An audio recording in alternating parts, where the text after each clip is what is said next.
हमारे देश में रक्षक वीर जवान जो नेवी में काम करते हैं, वह अपनी जान को जोखिम में डालकर पानी के अंदर कभी ना लौटने के चैलेंज के बावजूद जाते भी हैं और उस पानी में कई कई दिनों तक रहकर और अपने देशवासियों की रक्षा करते हैं। लेकिन अगर आप ये सोच रहे हो कि पानी के अंदर ऐसी कौन सी जगह है जहां ये अपना बसेरा करते हैं, तो मैं आपको बता दूं कि पानी के अंदर सबमरीन में रहकर ये जवान अपने देश की रक्षा करते हैं। और आज का यह वीडियो इन्हीं सबमरीन्स के अंदर की अनदेखी सी दुनिया और इस दुनिया के अंदर रहने वाले हमारे नेवी ऑफिसर की अंडर वाटर लाइफ पर है। तो अगर आप भी जानने के लिए बेताब है तो हमारे साथ बने रहे आज की इस वीडियो में कि आखिर हमारे देश के नेवी ऑफिसर पानी के अंदर रहकर देश की रक्षा कैसे करते हैं। आज जब भी हम नेवी की बात करते हैं तो हमें सबसे पहले पानी ही याद आता है, लेकिन इस पानी में सरवाइव कर पाना कितना मुश्किल होता है ये बात तो सिर्फ और सिर्फ हमारे जवान ही जानते हैं। इन्हें इस पानी में सरवाइव करने के लिए कड़ी ट्रेनिंग से गुजरना पड़ता है।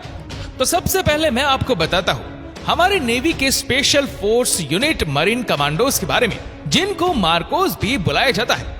मार्कोस एक ऐसी पोस्ट होती है जो जमीन और पानी दोनों पर अपने मिशन को अंजाम देती है और इसीलिए इनकी अंडर वाटर ट्रेनिंग में इन्हें कई तरह के अंडर वाटर सर्वाइवल टेक्निक सिखाई जाती है जो इन्हें इनके मिशन में जिंदा रखती है।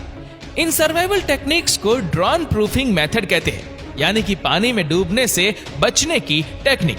इसमें सबसे पहले ट्रेनीज को पुशअप्स मारने होते हैं, लेकिन नेवी की ट्रेनिंग है तो उसमें हार्ड पुशअप्स करवाए जाते हैं। इनकी टेक्निक ऐसे होती है कि पहले तो आपको पानी के किनारे पुशअप्स पोजीशन में रखा जाता है और फिर हर पुशअप के साथ जब बॉडी नीचे और मुंह पानी में जाता है तो पानी में सांस छोड़कर बबल्स बनाने होते हैं। अगर बबल्स बने तो ठीक है, नहीं तो आप गलत कर रहे हो, जिसके पनिशमेंट में एक साथ 2-3 मिनट पानी में मुंह रखकर आपको रुकना पड़ता है। यही नहीं, फिर ऊपर आते वक्त सांस अंदर खींचते हुए आने के साथ साथ इस पूरे पुशअप्स के जमेले को हर एक ट्रेनी को 25 से 30 बार लगातार करना पड़ता है। और ये ट्रेनी से इसलिए करवाया जाता है ताकि वो पानी के नीचे ज्यादा टाइम तक सांस ले पाए और उनका स्टेमिना और स्ट्रेंथ दोनों इससे बढ़े। परंतु अपने देश की रक्षा के लिए जवानों को सिर्फ कुछ घंटे ही नहीं, कई कई दिन और कई कई महीनों तक पानी में रहने की जरूरत होती है और पानी में सरवाइव करना होता है।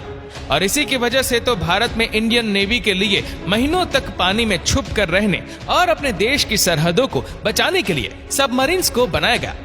वह शिप जिसे आप और मैं हिंदी में पनडुब्बी या जलयान कहते हैं। तो चलिए अब देखते हैं कि आखिर कैसे हमारे जवान पानी के अंदर इन सबमरीन्स में रहते हैं। INS सिंधु क्रांति जो सबमरीन्स की 7th डीजल इलेक्ट्रिक सबमरीन्स है, जिसमें रहने वाले ऑफिसर्स ने खुद अपने एक्सपीरियंस शेयर किए हैं, जिसमें उन्होंने बताया था कि उनके हिसाब से दुनिया का सबसे मुश्किल काम सबमरीन में सरवाइव करके अपनी ड्यूटी को पूरा करना होता है, क्योंकि कई कई दिनों तक पानी में डूबी हुई सबमरीन के अंदर हर वक्त अंधेरा होता है। सूरज की धूप का उजाला ना मिलने से रात और दिन में फर्क पता नहीं चल पाता। साथ ही धूप की कमी से कई ऑफिसर्स के अक्सर हाथ पैर तक जकड़ जाते हैं। लेकिन ये तो सिर्फ कुछ ही प्रॉब्लम है। मतलब सबमरीन जो 320 फीट समंदर की गहराई में तैरती है और काम करती है, उसके अंदर एक बार में करीबन 100 लोगों को रखा जाता है। पर 300 फीट यानी अंदर बहुत सारी जगह नहीं होती, क्योंकि एक सबमरीन के अंदर कई सारी मशीनरीज भी होती है और इन्हीं मशीनरीज की वजह से सबमरीन के अंदर जवानों के बने ट्रेन कंपार्टमेंट में इससे भी ज्यादा छोटी जगह होती है। और यहाँ की मशीनों की लगातार चलते रहने से जनरेट होने वाली गर्मी इतनी ज्यादा होती है कि कभी कभी चैन की नींद पाने के लिए ऑफिसर वहाँ सो जाते हैं जहाँ मिसाइल रखे होते हैं, क्योंकि ये इकलौती ऐसी जगह होती है जो ठंडी होती है। पर इन्हें सोने की ये जगह मिल भी गई तो क्या होगा, क्योंकि इन ऑफिसर्स के पास काम इतना ज्यादा होता है कि इन्हें सोने के लिए मुश्किल से 4 से 5 घंटे ही नसीब होते हैं। लेकिन अगर आपको लगता है कि ये इतनी ही प्रॉब्लम है तो जरा सा इस बात पर भी ध्यान दें, इन लोगों को सिर्फ और सिर्फ 20 मिनट ही मिलते हैं, जिसमें उन्हें ब्रश करना, मुंह धोना और अपने आप को हल्का फुल्का करना होता है। और सबमरीन के बाथरूम्स को इस्तेमाल करने का तरीका भी थोड़ा डिफरेंट होता है। अपना काम होते ही फौरन बाहर आना होता है, क्योंकि यहाँ 90 ऑफिसर्स के लिए पूरी सबमरीन में सिर्फ 2 बाथरूम उपलब्ध होते हैं। जिसके चलते यहाँ लंबी लाइन लग जाती है। यहाँ पर पानी में होने के बावजूद इन ऑफिसर्स को अपने टॉयलेट रूटीन के लिए सिर्फ 3 या 4 बार पानी मिलता है।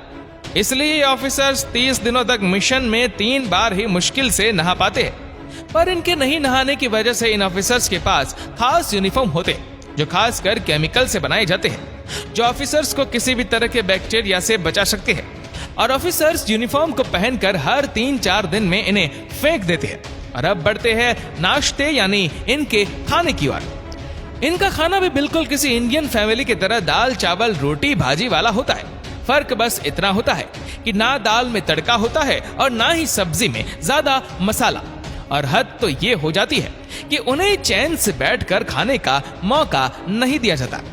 ऑफिसर्स को ये खाना सिर्फ 12 मिनट में खाना होता है। पर इनके खाने में इतनी पाबंदी का कारण भी मैं आपको बता दूं।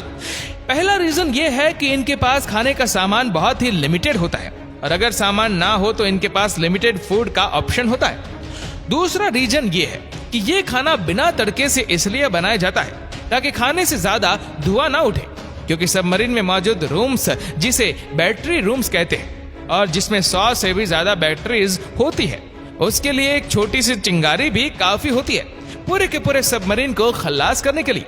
इसलिए सारे ऑफिसर्स हर वक्त काफी अलर्ट रहते हैं। अपने देश की खातिर अपनी जान को हथेली पर लेकर सबमरीन में रहने वाले इन ऑफिसर्स का मिशन 1 से 3 महीनों तक का होता है, जिसके चलते बाहरी दुनिया से ये पूरी तरह अनजान रहते हैं। इन ऑफिसर्स के महीनों के मिशन में मर्चेंट शिप से लेकर अलग अलग शिप पर नजर रखने के लिए सबमरीन में खास टेक्नोलॉजी इंस्टॉल की गई होती है, जिसे सोनार कहा जाता है, जो एक तरह का high frequency sound navigation and ranging equipment होता है।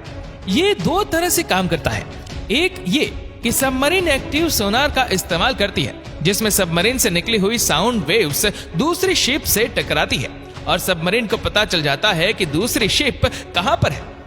और दूसरा तरीका है पैसिव सोनार का, जिसमें दूसरी शिप से आने वाले इंजन पंप की आवाजों को ध्यान से सुना जाता है, जिससे उनकी लोकेशन का सही अंदाजा सबमरीन को हो जाता है। यही वजह है कि दुश्मन शिप को ट्रैक करने और पहचानने वाले इस सिस्टम को सोलार शिप भी कहते हैं। यहाँ हर एक छोटी से छोटी साउंड को रिकॉर्ड किया जाता है और इंटरप्रेट किया जाता है। जितना इंपॉर्टेंट सबमरीन का सोल है, उतना ही इंपॉर्टेंट सबमरीन में इमरजेंसी की प्रैक्टिस का होना भी है। हर एक ड्रिल में ऑफिसर्स को कुछ सेकेंड्स में ही एक्शन लेना पड़ता है। जैसे अगर फायर इमरजेंसी हुई तो कुछ ही सेकंड में ऑफिसर्स को फायर एक्सटिंग्विशर, फायर हॉर्स लेकर आना, फायर शूट पहनकर रेडी रहना होता है। ऐसे हालात में सारे ऑफिसर्स तुरंत अपनी अपनी पोजीशन संभालते हैं। साउंड पार्क टेलीफोन पर ऑफिसर्स मौजूद होते हैं। डैमेज कंट्रोल बोर्ड लगातार जहां कहीं भी आग लगी होती है वहां की सिचुएशन के बारे में रिपोर्ट लेते रहते हैं। ऐसे में क्रू की अलर्टनेस को टेस्ट किया जाता है। फायर ड्रिल हो या कोई भी ड्रिल हो, जैसे ही वो शुरू होती है सबसे पहले उस कंपार्टमेंट को सील किया जाता है जहां प्रॉब्लम है, और फिर अंदर मौजूद लोग सिचुएशन को कंट्रोल करने की कोशिश करते हैं। और फायर के केस में जब आग फायर एक्सटिंग्विशर और फायर हॉर्स से काबू में नहीं आती, तो ऐसे में ऑफिसर्स को फ्रियोन गैस का इस्तेमाल करना पड़ता है, जो आपको रोकने के लिए एक बेस्ट अल्टरनेटिव होता है, क्योंकि ये ऑक्सीजन के क्ले को रोक देता है, जिससे आग बहुत ही जल्दी बुझने लगती है। और ऐसा करके सबमरीन में आई इमरजेंसी सिचुएशन को कंट्रोल में लाया जा सकता है। उसके बाद सबमरीन ऑफिसर फिर अपने काम पर लग जाते हैं। अब ये देखकर आप तो समझ ही गए होंगे कि सबमरीन की लाइफ कितनी जोखिम भरी होती।